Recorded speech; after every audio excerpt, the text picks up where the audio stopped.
we talked a little bit off air. Let's talk a little bit on air about your triggers from an EKG. Do they match what our triggers are in the field? So, what makes you call it a STEMI? Generally, yeah, it's, we talk 2 or more contiguous leads, we talk reciprocal changes, and we talk about 2 millimeters of elevation. Does that match what you guys do on the backside, or is that a little more aggressive to over triage, or a little less aggressive? Where's that balance? Well, I think that we did hit on all the majority of the trigger points, right? I mean, we're talking. It doesn't have to be 2 millimeters. I mean, I think that's sort of a classic, like, okay, no brainer. But Sure. I mean, if it's an early in the presentation, I mean, it could be something simple as like hyperacute T waves. Okay.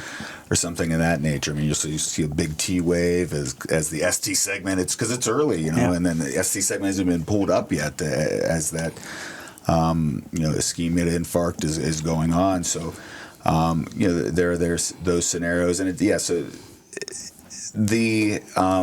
there's some subtle nuances in terms of concavity or convexity of the ST segments that sometimes we'll see and have to say, well, listen, that this is more of a scooping convexity than a concave piece that's sort of a standard anterior STEMI. But I think that really, I mean, we really it's presentation of symptoms and the ST elevation. I mean, it's not. I think that what you sort of say is one important thing I do think we haven't touched on though is getting an old EKG, and that's sort of off the EM. I mean, that's sort of not really in EMS purview, but I mean, I think that that's something then that we'll often do a lot with the ER, right? I mean, and especially patients who've had prior heart disease, right, and things like that. I mean, actually, there was just a case last weekend that I know there was a guy who had a STEMI at one of the institutions and went home, and then 48 hours later he was having chest pain. They called it a STEMI, but no, it was just sort of residual. I mean, it looked the same. From the other event. It looked the same. And now, looking at it, it wasn't evolving, right? Yeah, it was clear. I mean, it was, yes. You look at it, you hit the STEMI button. But again, that goes to that communication piece of there are other things we sort of go through in our minds. And I think at least, that's always the first piece on our side. It's like, okay, well, what's the other one? What's the other one look like? Because if it's, clear, and even if it's just subtle, it doesn't have to be 2 millimeters. Of course. I mean, it could be a 0.5 millimeter in symptoms and things like that. And I know that Dr. Stefano, on several times that I've seen him over in the ER, he'll get an activation with ST elevations, and he'll know the squad, and sometimes he'll even know the patient. Hey, is this so and so? And be like, yeah, this guy. This is the 4th time we've activated on STEMI. He has chronic ST elevations. He sort of lives there. Right. So that's why it's important to get our guys involved early. A lot of times they're going to know, I just saw this guy, I just discharged this guy, whatever the case may be. But the story is important, the EKG is important, and the old EKGs sort of tell us the whole story. The recurrent theme of every single human that sits in these chairs across from us is that it's listen to the patient. Listen to the story, right? Listen to the story. Listen to the story. Listen to the story, and then patient advocacy. Balance that against what your machines are telling you, right? And I'm glad that hasn't stopped here, right? That's it's super important to, of course, recognition outcomes. I was going to say one more thing is Dr. Stefano, whenever he comes into the emergency room to check out a STEMI patient or potential STEMI patient, everybody hands him the EKG. And he puts the EKG down and goes and talks to the patient. Right. So I just want you to kind of think of that as like, again, and order you guys preach this. Yeah. Talk to the patient, find out what's going on, and let's look at the diagnostic information too. That's important. Yeah, it's the balance, right? Yeah. New left bundle branches. We wrinkled some noses earlier, so what? So what, you want to know how many we've activated on that in the last 10 years? Let's wherever you want to go with that. I mean, we talked off air a little bit about it being in some current criterion, and what are your thoughts? good, bad, negative, other. I just personal thoughts. You don't have to answer as a board certified cardiologist. Just answer as a dude, right? Yeah, what do we expect out of you if we roll in tonight? No, absolutely. I mean, the thing, where they say activate new left bundle, right? It has nothing to do with the left bundle being from a STEMI. Yeah, so the left bundle piece of it, I mean, it's really, it's not, it's because you can miss the elevations in the left bundle, right? It's not like, oh my God, there's a new left bundle, this has to be a STEMI. And I think that's somewhere how this always goes, right? It's like, absolutely. Oh, guy has a chest pain and there's a left bundle. Okay, well, I mean, if it looks just like a left bundle that's a normal left bundle, then you're probably fine. Okay, I mean, any STEMI I've seen in the setting of a left bundle, there are these things called Scarbosa criteria, with the ER docs love throwing out, especially, and they're all right. But it is like. It looks different. Like the STEMI left bundle looks different. Like it looks like a STEMI. I mean, so I think that run of the mill left bundle branch blocks, really are not going to be indicative of an anterior MI. And usually they're pre-existing. I mean, I would say 90% of the time we go looking through the old Muse EKGs. Right, they're like... and you can flip in and out of one, but sometimes we do see them. Yeah, and we do. And like I said, and I some recency bias as well. I think we had one within the last few months that I went down and I was like, oh, look at the old EKG. This is just a left bundle. And it was normal size. It was narrow before, but still the clinical scenario, we ended up not emergently taking the patient for angiography. Yeah, I mean, I think that, again, getting the old one and comparing and these kind of things still matters there. It sounds like that is just yet another thing in medicine that there's been some absolutism applied to, right? It's just like, oh, you have that, it must be that. No, they, like you said, they're just trying to put a wider net under to catch, not be fooled, right? Correct. Not be fooled and catch, and of course it gets turned into musts and shalls rather than considers. But there's a new left bundle. All right. So years ago, I was at an urgent care getting a physical for a fire department, and the physician that was there, I won't mention any names because he's retired now, but I have an inverted T wave in my inferior lead, and he freaked out. Sent me by squad to Geauga and said that I was having a heart attack because I'm not symptomatic at all. And I get there, and another physician that was there at the time looked at it and goes, why are you here? I don't think you're having a heart attack. So, but they wouldn't clear me until I met up with a cardiologist, did stress echoes and all this other stuff. And I've lived with this now. It's been 20 years. So it's just... You've lived without a heart this Can you believe it? I've had a STEMI now for 20 years. Just asystole. But like you said, leads.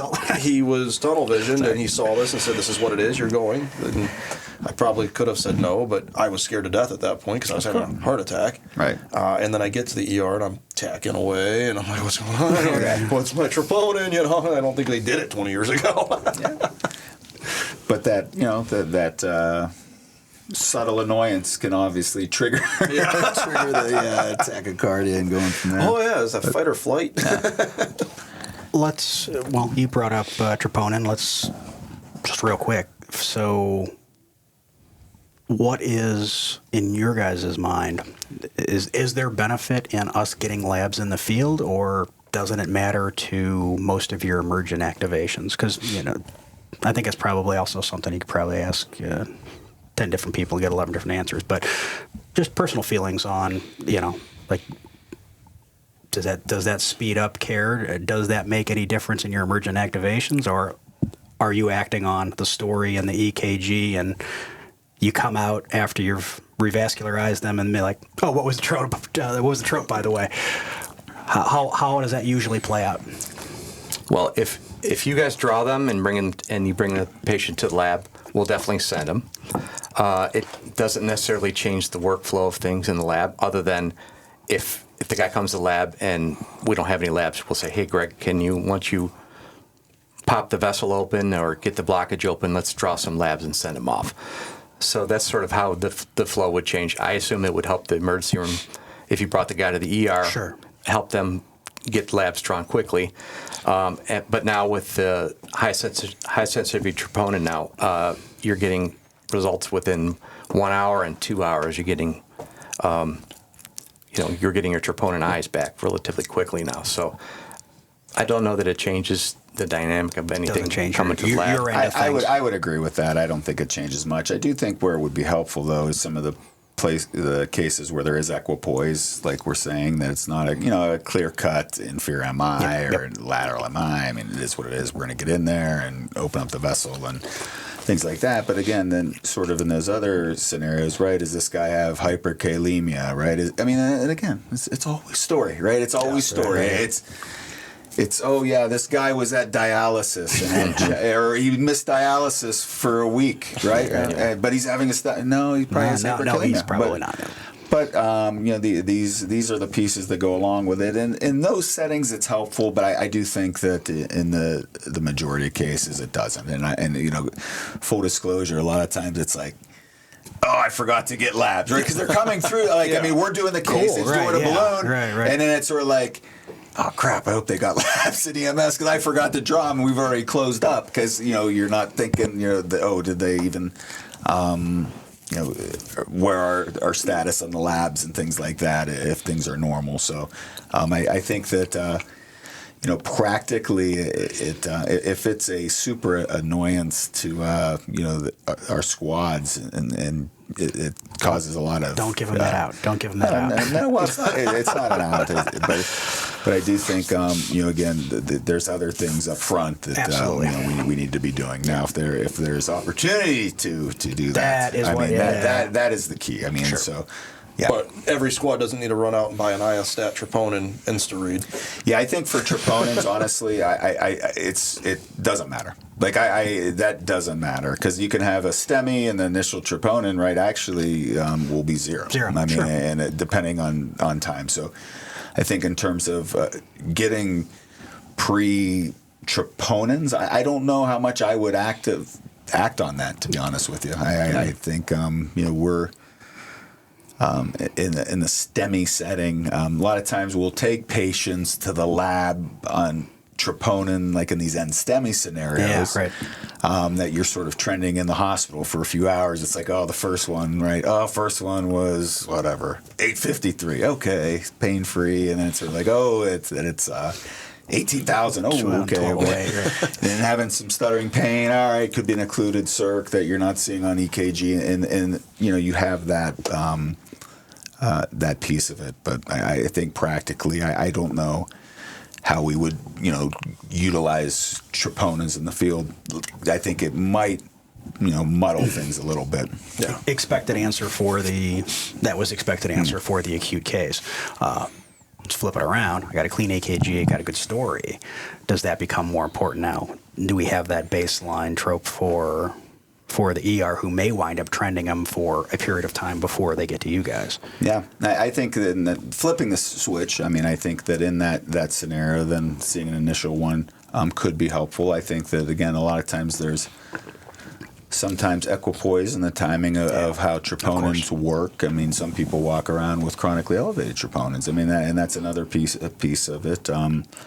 But in the cascade of STEMI, where troponin 1 is drawn, is it helpful? Yes, but in terms of as Caleb was saying, are we going to go out and buy a bunch of troponin? I don't think that's not necessary. The greatest. Yeah. Chief, I need an Iostat and I need a centrifuge. Yes. And No, and no. What is it? It's mobile cath lab, right? It's or we're gonna. So when do we expect you guys to have a mobile unit?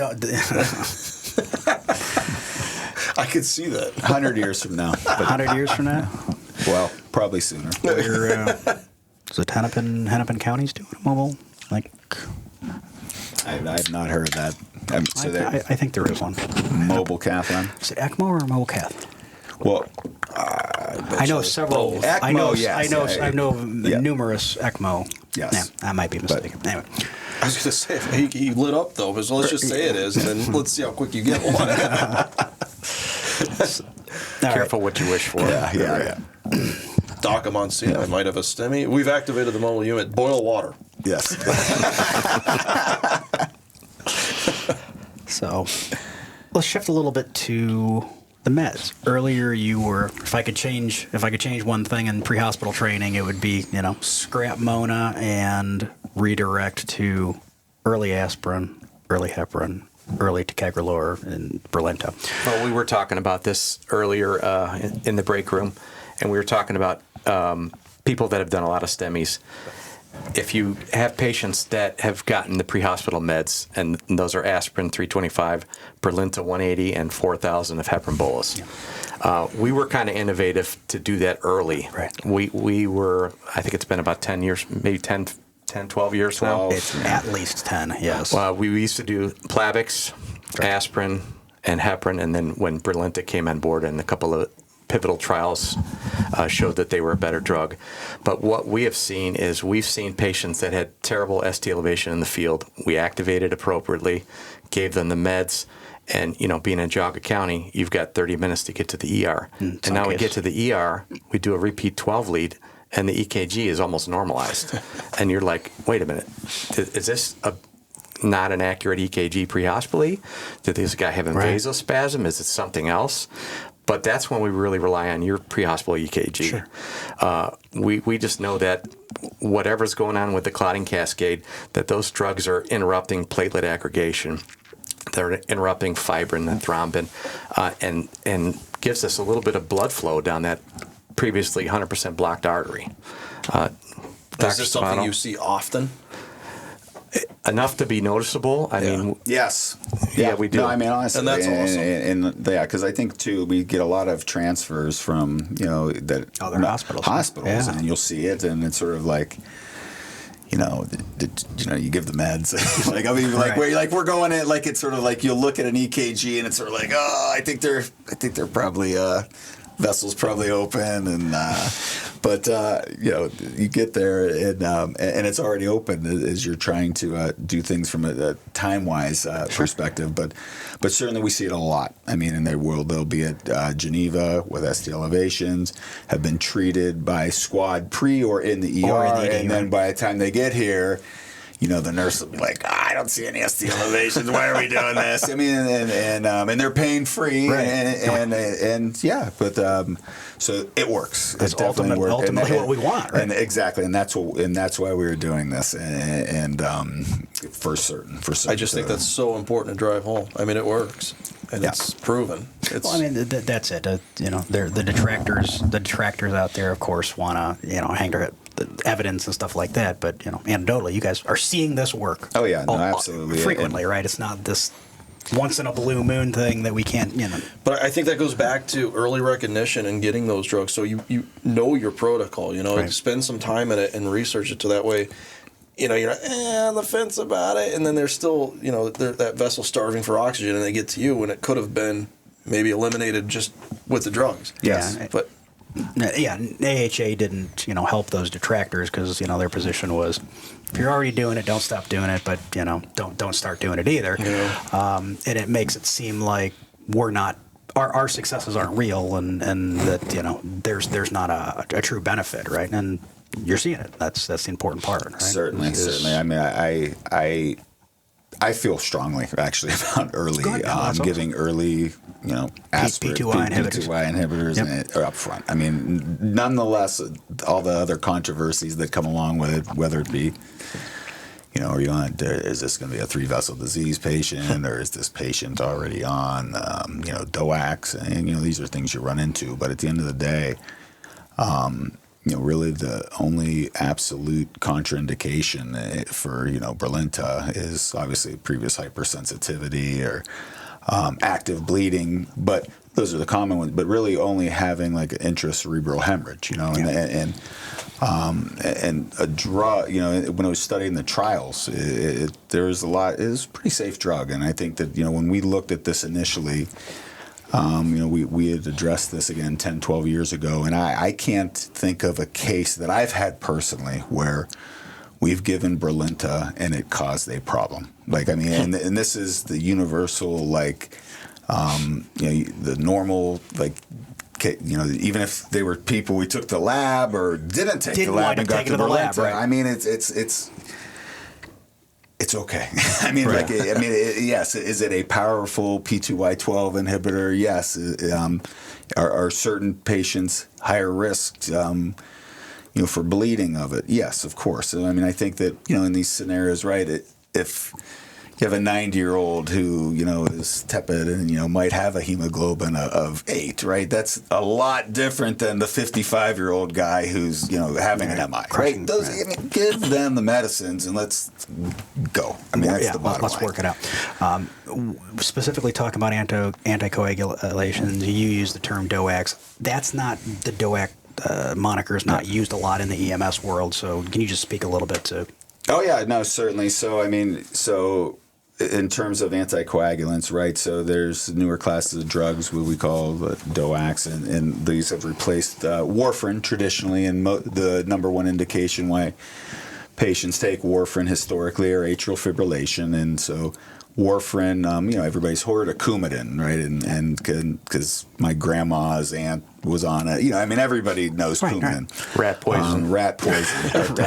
But because of those, hindrances that, that Coumadin, implies, it stirs people's emotions. The drug companies were smart and said, let's get newer drugs that you don't have to get your blood checked to make sure that your INR is okay, and you can eat what you want and maybe have a beer here or there and things like that. So this is if you watch TV, Eliquis, Prodax, Xarelto, these are the new drugs that fall in this DOAC class that patients take mostly for atrial fibrillation, but any other clotting disorders like pulmonary embolism or venous thrombosis and things like that. So those are when people are going to be on it.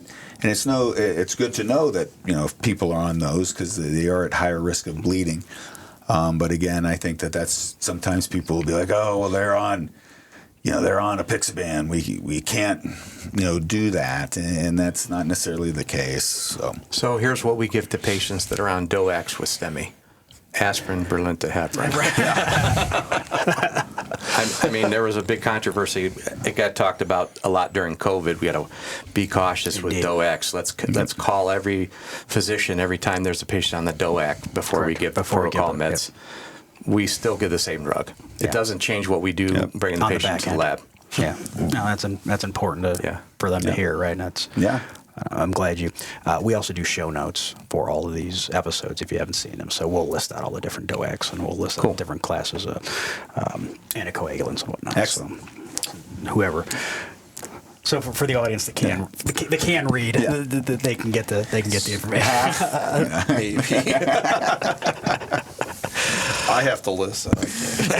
Right.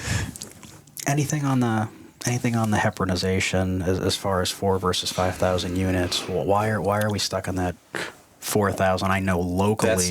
That's AHA, ACC, acute MI guideline for STEMI. And it's like, what's it, 60 units per kilo? Yeah. 60 units. And then max dose of 4,000. But here's the reality of what happens is, so you get a patient that has ST elevations, and you're months in fire, and you're bringing the guy in. You're going to give aspirin, Brilinta, heparin. You're going to transmit your 12-lead EKG. We're going to activate, the ER is going to hopefully activate the STEMI team.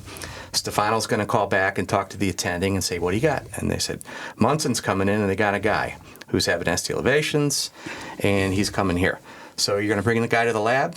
If it's during the day, we're going to bring him right to the lab. We're going to bypass the emergency room. If it's at night, it'll take us about 20 minutes to get the whole team assembled, and then we'll take the patient. As soon as the team gets assembled, we'll start bringing the patient over to the lab. When he gets into the lab, Dr. Stefano's going to get access, most likely in the wrist these days, probably 70-80% of the time. And the reason we do that is there's less chance of bleeding, especially in STEMI, accessing through the wrist. Right. But then once he gets into the lab and we determine that there's a blockage and we're going to fix it, So we need additional anticoagulation. So we're going to draw the blood and run an ACT, which will tell us how many seconds it takes to clot, which is a nice way of checking what your heparin levels are. So yeah, sort of piggybacking on that, 4,000 or 5,000 doesn't matter. I mean, bottom line, for practical, it doesn't. Now we have it in our protocols and things like that, but I mean, if we're just he's going to give another 6,000, 7,000, 8,000. Why we have targeted to that number. So the question always is, well, heparin drip, right? Now that's not necessarily for in the squad, but a lot of if we'll take a transfer patient and they'll be on, should we start them on a heparin drip? I don't like that because we want to be able to control this activated clotting time in the cath lab, which Jeff's talking about, and we have an ACT.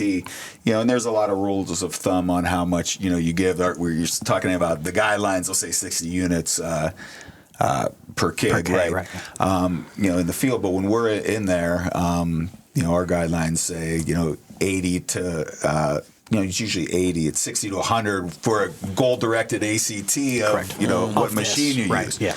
So that usually ends up, in my mind, practically, I just go 1-to-1. I mean, so if it's a 90-kilogram patient, we gave 4,000 in the field. Okay, how long ago was that? Like 30 minutes. Okay, I'm going to give 5,000 more and check an ACT, right? Right. Oh, they gave 5,000 in the field. Okay, I'm going to give 4,000 more and check an ACT. So, I think when we're talking about this practical piece of it, like that's where that's really coming into play. Yeah, So. we didn't just tell everybody it was okay to break protocol. No. 5,000. Yes. Yeah, but following protocols are vitally important. Yeah, no, of course. I just wanted to understand, how specific that needed to be, right? I mean, I'm pretty sure I knew that Without answer. mentioning names, I feel like there are other systems that really don't prefer that the heparin be even used. Could you speak to maybe why that would be? I think the pushback's more on the ticagrelor than it is the heparin. So I've heard this before, and I find that strange because it's much easier for us to reverse heparin than it is to reverse Brilinta. Brilinta's 5 days to wash out. Yeah. And if we give heparin, realistically, a lot of it's gone in 3 hours. And if we needed to get rid of it, we get protamine. So why you would be more concerned about a drug that you can easily get rid of and it has a short half-life as opposed to something that's 5 days? Got more staying power, yeah. But that's, in this area, we've got two big systems that do the pre-hospital heparinization, the pre-hospital P2Y, and then there's some outliers, basically around that inner ring, that periphery that been slow uptake. But the funny part is to your same point, I bring them the EKG, I bring them the patient, I don't do the thing. What's the first thing they do? The thing, right? Yeah. They give them the heparin, they give them the Brilinta. Right. I've always kind of internally chuckled more when I know of cases where they were resistant to the field administration rather than... Again, I think, though, when we're talking about this, right, it's sort of like, well, why be aggressive? And there are cases, multiple, which we note there's recannulation, right? And how do patients die in STEMI? It's mostly VF, right? From the artery being closed and you go into arrhythmia that kills you. I mean, so if you're open... I'd much rather have an alive patient that... if you end up having, multi-vessel disease, okay. Then you wait 5 days. If you were that 1 in 50 chance you're a cabbage. I mean, so I think this is sort of where we're going with this. Or I don't know, with, the statement, a lot of times we'll be like, well, I don't want to give Brilinta because what if they might have triple vessel disease. Okay. Well, if it's a STEMI, I don't care, to be honest with you. You're making sure that the vessels are open, and I can tell you, I've never had a patient who, had to wait 5 days for their cabbage, because I have certainly had some where you come in and they were treated with an ACS, not even a STEMI. It's actually more our end STEMI we're learning before. Right. I mean, it's even odd. No one's ever been like, oh my God, I had to wait 5 days for my. I mean, it is what it is. But the benefit far outweighs these anecdotal concerns that really aren't. And realistically, if you needed to take a patient to the OR and they're that sick, they'll take them on Brilinta and they'll operate on them. They'll just give them lots of blood products. Correct. Not that that's the optimal thing to do, No, right. but if you need to, you can do it. They can still do a thing, Yeah. right? Yeah. So, any more on the meds out of hospital? Do you see generally good? I would hope you guys see generally good utilization of aspirin in the field. Might be a few misses here and there on the heparin Brilinta side of things, but at this point. So something I think that's missed a lot that we don't talk about with EMS is, so in the world of interventional cardiology is the stents, the way the stents are built is there's cobalt chromium that's a mesh, okay? And then there's plastic sprayed onto the mesh, and then there's a drug coated on the balloon. And then we know that these drugs, when they're pushed up against the wall of the artery, they sort of anti-inflame, and they sort of prevent the vessel from narrowing back up. But those types of stents only work if you take the 2 dual antiplatelets, so which could be aspirin or Brilinta, aspirin or Plavix, or aspirin or Effient. So the stent does not work without the 2 drugs. It's a combination. So it's very important that if you have patients that have a STEMI and get a stent, that they take their drugs, right, and they don't interrupt their drugs. So the guideline. Go ahead, Doc. No, go ahead. No, keep This going. is a great point. No, the guidelines. Very good. Because we had this case that you kept bringing. I mean, the RCA stent thrombosis. So we're so fast the revasculating the artery, right? Yeah. I mean, so you want to have the P2Y12 inhibitor on board. Okay, so I think sort of that's the thing. Like, it's like okay. Because what happens is Jeff was sort of alluding to just how stents are made is like where they fail acutely is if they get clot on them, and that's why we give P2Y12 inhibitors post more than when you have a stent, even if it's elective, you need to be on Brilinta, Prasugrel, or Plavix for 6 to 12 months, depending on the scenario, and it like keeps it keeps the stents from getting what we call stent thrombosis. It keeps clots from forming on them. So if we're flying in there, like a lot of you want to have that P2Y12 on board. Like right, we had a case of stent thrombosis actually, and that's actually. That crushes us because we hate that. And the patient did well. We had to take him back to the lab, and we're like looking at everything. It was like a pristine case. Like we were high fiving after because the guy was sick when he came in. Yeah. He actually VF'd in the field, and we saved him. It was a great case, and he went up to the ICU and he VF'd again, and we're like, what the heck? What happened? And it was pretty clear it was a stent thrombosis. So we took him down, and it was like. Yeah, the stent had clotted off, but it was sort of like what? I mean, we had to ask, is there such a thing as too fast of a STEMI? Yeah, because we did. It was a real fast one, and we were wondering if that, we didn't have the platelet inhibition that you were expecting. Just because it was so fast. So, so having that up front, it always is better in terms of that. Furthermore, your point's well taken. If I have somebody who has previously been stented, that should prompt us to ask more about medication history and are you actually taking the things you're supposed to be, right, to prevent the stent thrombosis? That makes a lot of sense. Usually the guys, unless they have multiple stents or unless Dr. Stefano says stay on Plavix or Brilinta for life. Sure. Usually what we do is we do 81 of aspirin, and then if you're on Brilinta, you're going to get 180 of Brilinta for a year. And there's lots of other weird little cases. Sure. But at 1 year, if he determines that it's okay, and that's sort of what the guideline says, you can come off of Brilinta, but you usually stay on lifetime aspirin. Right. But if you have multi-vessels, stents, or if you have other risk factors, there's a little bit different cocktail. But majority of patients come off the dual antiplatelets at 1 year. But during that first year, that's a pretty important thing to remember to take. No, that's from an education piece, I mean, it is like so. Stent thrombosis is a very, very rare thing, but it's not subtle. Like, I mean, it's like true STEMI or death. Like when those, it's very rare.